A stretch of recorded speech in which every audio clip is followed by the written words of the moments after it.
Pemirsa, musibah kebakaran di Pasar Tematik Ubud masih menyisakan pertanyaan dari masyarakat terkait sistem keamanan gedung di pasar tersebut.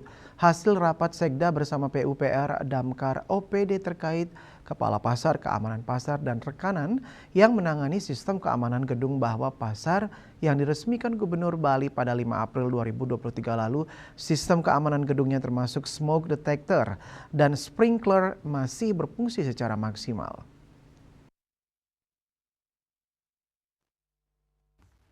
Sekda Gianyar Dewa Gede Alit Mudiarte didampingi Kepala Inspektorat Kabupaten Gianyar Igusti Bagus Adi Widya Utama dan Kepala Dinas Perindustrian dan Perdagangan Kabupaten Gianyar Lugede Eka Suari mengatakan sistem keamanan gedung alat pemadam api APAR, smoke detector, dan sprinkler berfungsi dengan baik.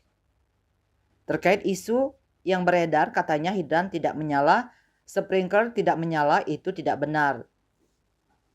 Gusti Bagus Adi Widya Utama yang akrab disapa Gusti B menjelaskan berdasarkan kesaksian pihak security dan kepala pasar bahwa alarm sudah berbunyi, sistem keamanan gedung sudah sesuai prosedur dan sprinkler juga hidup atau menyala. Hidran juga dilihat dari video sudah aktif. Hidran sudah berfungsi cuma saat PLN memastikan listrik genset tidak menyala. Ketika genset tidak menyala, pompa hidran tidak bisa menarik air.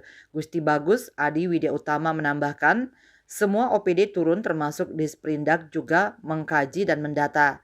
Pemerintah juga sedang menunggu hasil penyelidikan, pihak berwajib melalui proses olah TKP.